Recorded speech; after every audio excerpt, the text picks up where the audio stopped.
but then the problem is that there's not great data looking at combined rep range training showing that it's superior to one type of training with mesh volume, right? Hmm. But there's two issues there. One, it could just be that maybe it doesn't matter, or two, it could just be like the 3 or 4 studies we have is just not enough to tease that out. You know, I don't know. So where's your hunch lie? Do you think someone could just train 8 to 12 all the time and it wouldn't make a difference? No, I don't think that. I don't think that, but I'm not sure why. Hmm. That's kind of Right. The um, data wouldn't lead you to that conclusion well, just I mean, purely. based on like just outcomes, like what we're achieving under, regardless of the rep range. Um, Hmm. I think there would almost need to be differences in specific fiber type hypertrophy across the rep ranges for that to really drive it home, that that variation is required. So Um, that's a really cool way of logicking it. So you're saying that because we have similar growth between high rep and low rep training, therefore there has to be a different effect based on the way muscle works on different fibers for that to occur in aggregate. Is that what you're suggesting? yeah, no, I think like for the case to be made convincingly for me that variation in rep range is optimal. Um, Hmm. I feel like there would have to be differences in physiology between the two rep Yeah. ranges. Um, Yeah. Or at least outcome, you know? yeah, yeah, Yeah, yeah. So there's actually another wrinkle in this one. This is what I was thinking about. Like a group-based study is not very useful for this either, because there's a pretty big variation between individuals in whether one is slow twitch or fast twitch dominant. I almost feel like you would need to do, that study on rugby players where they looked at their testosterone and cortisol response to two different hmm types of training, and then they put them on the one that should suck for them and the one that should be better. And hmm then they saw that the testosterone cortisol response predicted which program they'd get stronger on. I feel like if we did biopsies of people and we went and we broke them into, like, let's say quartiles, and we put the people who had the highest percentage of fast twitch and slow twitch on different programs that were aimed to maximize that, that maybe that would be a better way to look at this. Because if we've got people who are, let's say, 70-30 or 30-70, and they all do a mixed group training thing, maybe you would see like basically the same net response, but through different pathways right, of which fibers are growing on a mixed program. yeah, Um, and then they would all get this. So you'd get like poor response in these guys, like high response in these guys for a net average. And then if they went on just to be like the moderate range training, they get the same thing. Everyone would just kind of not grow as much. right, right. Yeah, I So don't know. yeah, I One think we thing, have to have a model where we were able to tease that out a little bit on an individual level. yeah, and one thing I want to clear up. When I guess I said I'm not convinced, or like one reason why I know it probably does matter is I think just Hmm. from an adherence standpoint, and just like less on a physiological level and more like on a behavioral level, and Yeah. just joint integrity level. But I'm strictly speaking from like the baseline, like what's actually occurring, like that In a muscle. yeah Yeah. the mechanical signal, is it really different? Um, yeah, so I do think like I posted that question on Instagram, asking if there was any value to, I think, rep ranges under 6 reps in a bodybuilder's program. Um, and the biggest response I got to that was like, yes, because it'll allow you to train heavier, like in those higher rep ranges. Now, like I agree with that, but you also have to think like the principles of specificity still apply here. Like Well, we're not only that, but they would need to go back and read your first blog post again, because yeah, that's what Eric Helms would have said in 2012. But now I'm realizing that I don't know that just because you're stronger and you can do 20 reps with 225 versus 20 reps with 185, that actually, if the RPE and the number of reps is the same, would be a greater growth stimulus. All that's proven is that you've gotten stronger, Right. not that you can actually expose your tissue to more stress now that you've generated progressive overload. Mm-hmm. You know? Yeah. Yeah, I think that's a good point. But yeah, that was the most common rebuttal. I mean, I do think you're right. I mean, it would make you stronger in those higher volume rep ranges, like conducive to accruing volume, but training in those higher rep ranges, I think you'd get more bang for your buck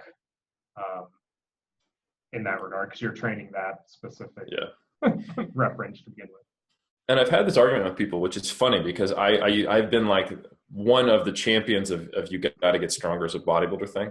And I would say I still am, but just for different reasons. So the pushback I would get when I tell someone, no, you being stronger is just a result of it. It's, you know, a 10 reps at an 8 is going to be a 10 reps at an 8, no matter how strong you are in terms of the stimulus. And they go, that's not, but on an absolute level, that's not true. Like those fibers still have to lift a heavier load. Yeah, you're getting a larger like magnitude aspect of that impulse. But then I tell them, but then I go, well, I don't actually think that makes sense as far as growth, because if that was true, you would get this runaway hypertrophy response as you got stronger. You know, like if like, let's say in your first year of training, you could do 10 reps with 225 on back squats. And then in your 10th year of training, you could do 10 reps with 405 on back squats. You should be like, oh my God, I'm getting so huge all the time. Like I just did twice or close to twice the stimulus now later. But I think what you're forgetting is that the amount of force produced, and therefore the amount of tension received by a muscle fiber, is less as it's hypertrophied, because it's increasing, right? Yeah. So the same amount of relative tension will produce more force.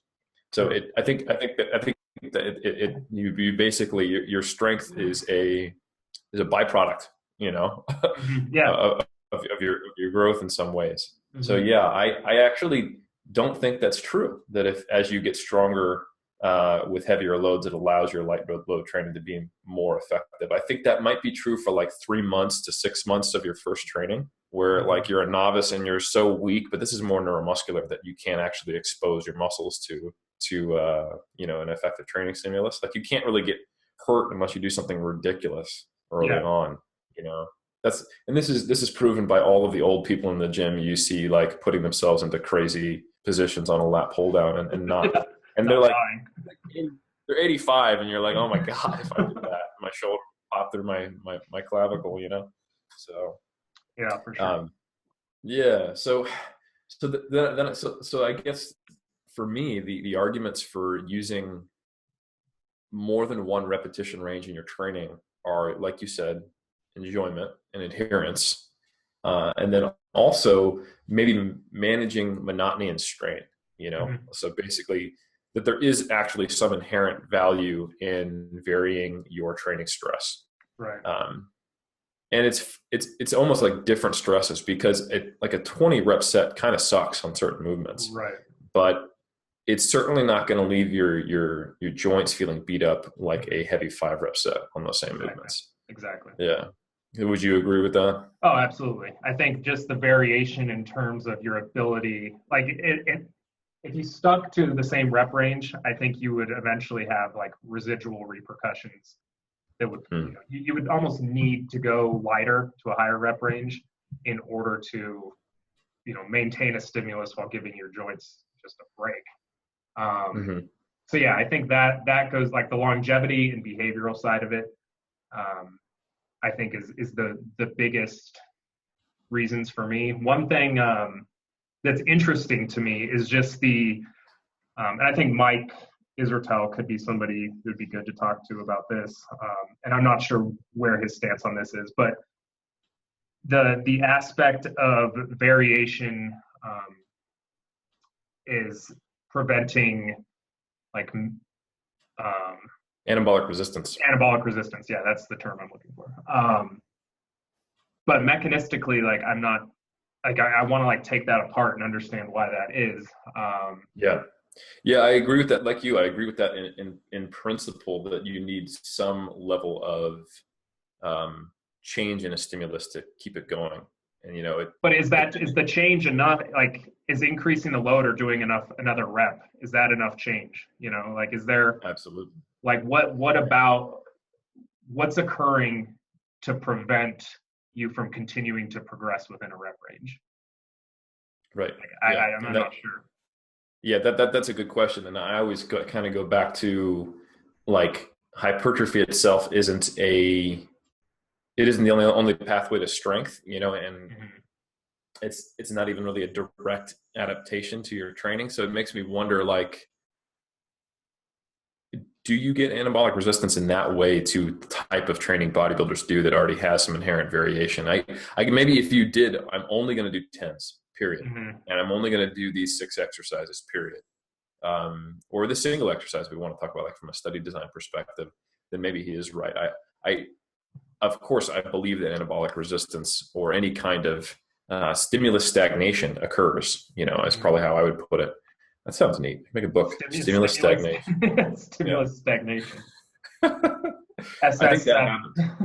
SS7, yes. SS7. Wow, I could make all the money. Um, so I think that happens, and you're right that would be a theoretical rationale to change things up to some degree. But like you, I don't know that happens, you know, or Yeah. why it does.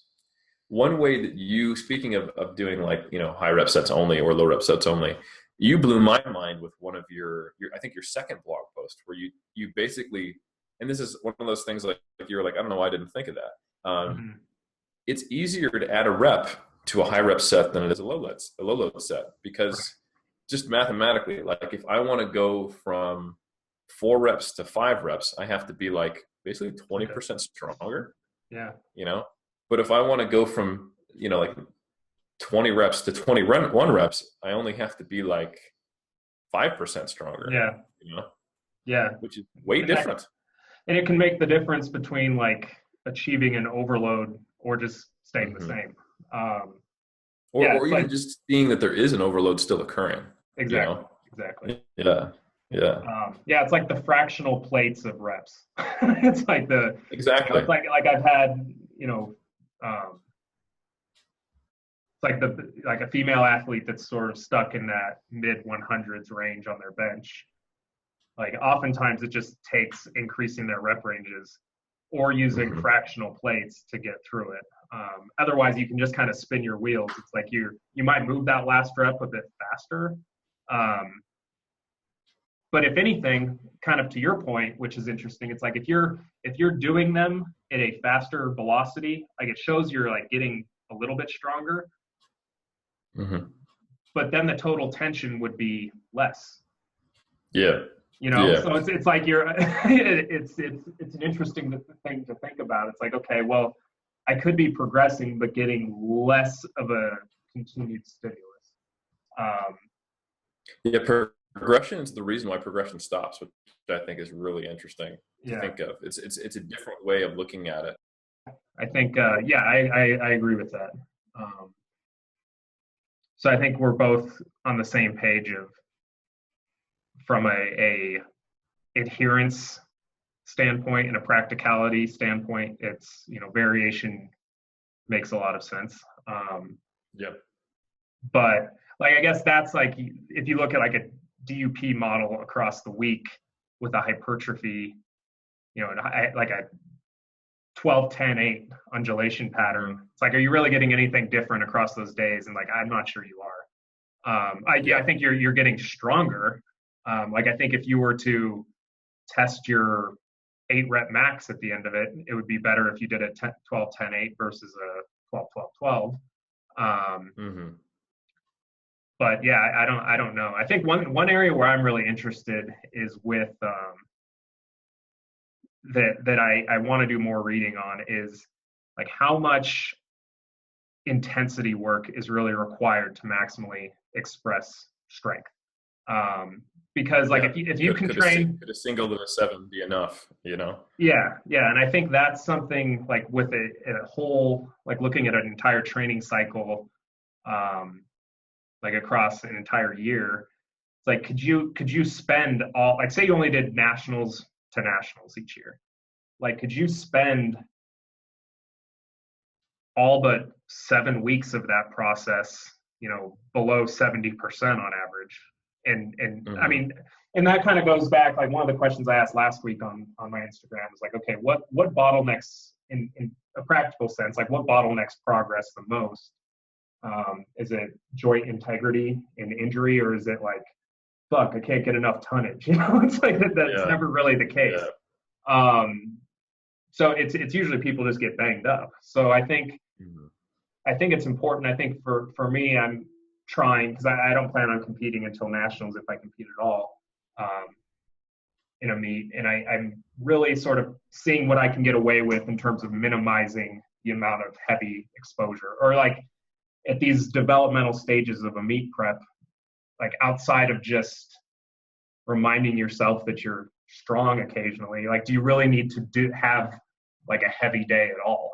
Yeah. Like you could maintain proficiency, but for a lot of athletes that I program for, um, I think it's important to really buy into the process, because in a developmental stage of prep where the focus is on hypertrophy, like you might see your 1RM, like your estimated 1RM go down. And I think a lot of Yep. people really panic when that happens, which is why I think it's so important to understand like baseline, like mechanistically what the objective is, of each Mm-hmm. stage.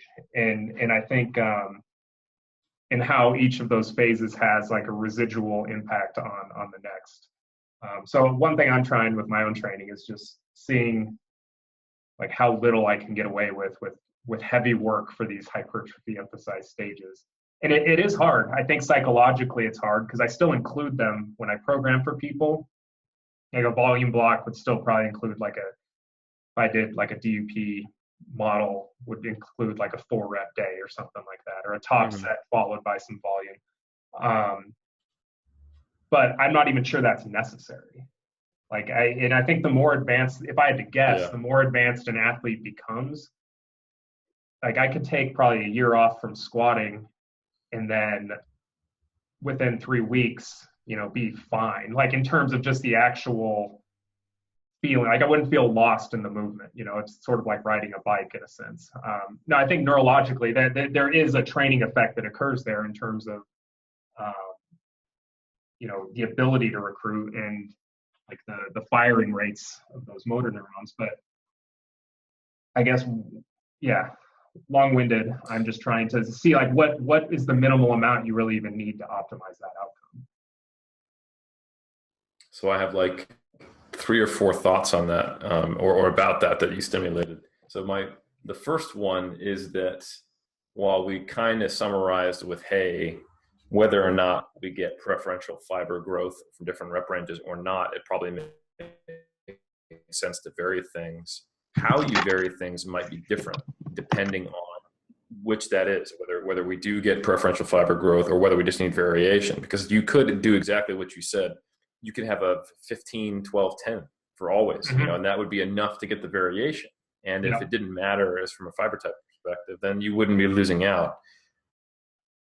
But if indeed you do need, heavy loads and light loads to get the full spectrum of, fiber growth, then you kind of need to always have some heavy lifting in there, Mm-hmm. and you probably should always have some pretty light load lifting in there. Mm-hmm. Like we've been talking about how, like you often talk about how fast twitch does a fiber get, like, those type 2X, what's the hardest shit to actually Mm-hmm. recruit. But what's the most fatigue resistant slow twitch muscles to recruit too? How high rep do we need to go? But so yeah, I mean, we don't know if we need to break it down into like what time course it matters either. And there's a number of ways to try to solve this. Like you said, you can approach it with uh, a mesocycle based or microcycle based, like or undulation pattern that even in a developmental block includes some work in like the 4 to 6 rep range. That Mm-hmm. can be your heavy-ish equivalent in a high volume block. That might become, the 1 to 3 rep range in a peaking block, for example. Another way to do it, which I've been playing a lot with, and this is definitely inspired by Mike T, would be, a single at a 7 to 8 RPE, which is, 90 to 92% of 1 RM, and then shouldn't be generating too much stress, gives you an idea of where your strength is at, keeps that kind of, fifth gear, and then you do your volume work. And unless you get a issue, like unless you have joint issue, even like regardless of the volume of the heavy work, just a single, I think that's a viable strategy. Yeah. So yeah, there's a number of ways to try to get around that. But it's a question of really, we don't quite yet know what type of variation we need and for what reason yet, which I think is kind of cool. No, I think it's awesome. I think that idea of doing a single or a top set of somewhere over like 85% can be very valuable. And one thing theoretical is, like, I think it could maybe sort of think of the relationship between fitness and fatigue. If you do like a single and an 8, and then you do sets of 10 after, let's say you do that, like you probably are going to be getting higher levels of recruitment out of the gate on those sets of 10 because it's sort of somewhat been potentiated by that single at 8. So you could be getting like you could be achieving that high threshold stimulus a bit sooner, just by doing that one single. And I don't know if that's, been shown, but it makes, I mean, anytime if you do a submaximal single and then you go and you drop the weight and do sets of 10, like it feels a lot lighter. Like your bar speed is much, much faster. In most cases, I think it just depends on how heavy that first single is, but could you be getting a higher level of like stimulus or fitness with a lower level of fatigue, like to actually get there? So like that could be the best of both worlds, Yeah, that would be easy to test in a lab too. You would just have 2 volume matched warm-ups, one that ends with like a couple reps at 60%, and the other one that ends and then you just go up slightly and load, and then do as many reps as possible at 70%. Right. And then the other one ends at a single at 85%, and maybe there's just bigger jumps and less total sets to equate the volume of the warm up, and then you go down in weight 70% and do as many reps as possible. And I think on paper, like the warm ups, it's equated volume, and there's such a low number of reps on each one, it shouldn't make a difference, and then it should be the same result. But if you are getting that potentiation effect, you would think you'd see something better out of the group. And I think you need to look at hypertrophy, not strength, because if you look at strength, that single at 85% in and of itself could be enough to make that group stronger. Absolutely. So, it'd be interesting for sure. I will say, like, I prepped for an Arnold meet. It's funny, I've done that meet 3 times, and each time I've done it, I've had to work around some injury and get creative in order to even get there. But I think the one 2 years ago, I would do a single at an 8 and then follow it up with like goblet squat BFR. And it actually, like, it was probably one of the best peaks I've ever had. And it almost like pissed me off how well it went. It's like, I need to know why this happened. But I got some gears turning. And much of that is just theoretical at this point. But I think, it's possible I was getting enough training effect from like the one single, and then I was getting like the volume from BFR with a low degree of like muscle damage and fatigue associated with it. So that was super interesting trying that. Yeah, and I'm very interested to see where, as we have a better understanding of this, how much does some of the ways we program change? Like maybe a dual sport athlete 10 years from now, when we really kind of have a feel on this, is going to have one day where they do freaking like circuit on machines only, and then another day where they just work up to a single at a 7 RPE on the big 3, and then as they get closer to comp, that becomes a single at 8, and the circuits, they drop a set off, they really become delineated. Yeah, no, I think that's a good point. That'll be super interesting to see. I think the disparity between the two, like a lot of people um, really harp on the specificity side of things. Like, well, you're like, I don't really think hypertrophy is a specific goal, Nope. Yep. So I think the dual athlete can exist pretty easily. Like if you add in biceps and medial delts, it's like what about a normal powerlifting, quote unquote powerlifting program? Like what isn't it hitting outside of those Yeah. two muscle groups? Yeah. But Do a then if lat pull down, do a row, maybe do a hamstring curl, calf raise, and you're solid. You yeah, know. yeah, and I think you also see just in practice, you see people in the gym, and like I know like a lot of the high level power lifters, like 93 kilo class, it's not like they're hurting for size. It's like No. I'm not like they're all big guys. Like they're just not as lean. And so it makes me think like that provides support to the fact that like, okay, like how much more effective is this like bodybuilding focused program? Like it might not be anything. Yeah. No one walks up to Ellis McLean and goes, Try doing a if you set of had bicep yeah, yeah. I can tell you only stick to reps under 6 for your bench press. Yeah. Now, excuse me as I take 3 minutes to walk around you because you're so. Yeah. Yeah. So I think just like the actual evidence staring us in the face can't be ignored either. Just um, like it's funny because this idea and this conversation has a lot of complex layers, but it also simplifies or can simplify a lot. Mhm. And make things just a lot more straightforward for some people. And I think that's ultimately what I'm hoping for Yeah. with some of these, like some of the posts that I'm making is just to get people thinking and like put that analytical mind to work for good reasons rather than like obsessive reasons. Yeah. I like that. So speaking of that, let's actually give some of the people who managed to stay with us, although I'll probably break this up into parts, um, some practical advice. I think for me, the big take homes from your stuff was, hey, what we've known for a little while now is you have options for hypertrophy. You can train in various rep ranges with various movements, and so long as you're putting tension on everything, you'll grow. Mm-hmm. Um, the second one was, hey, if you are plateaued, maybe some high rep work can enable you to see if you're actually doing enough. Mm-hmm. If you can, maybe you can't add in any kind of reasonable time frame a rep to the 8 to 12 rep range, but you might be able to the 15 to 20 if you're willing to put that in for a Right. bit, which I thought was a very cool perspective.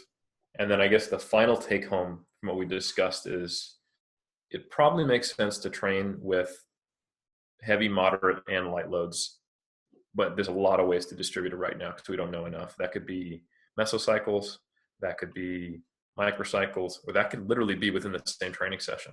And I don't Mm-hmm. think any of those are the wrong answer. I agree, 100%. Cool. Well, dude, this has been stimulating. I know it's. I feel very stimulated. I know it's been. Very stimulating. I know it's been. I always enjoy talking to you because you think differently than most, which is a useful way to ping ideas off one another. So I just wanted to say thank you, Brian, and Thank you, Helms. you got it, man. Yeah, no, And this was a blast. This was fun, and yeah, it's good I talking. got something out of this for sure in terms of you answered like one of the velocity aspect of the Mm. reps. I'm glad I asked that because it would have taken me a while I think to figure that one out. But it's yeah, it's a good point. Yeah, man, it's a two-way street, and hopefully everyone listening got a thing or two out of this as well.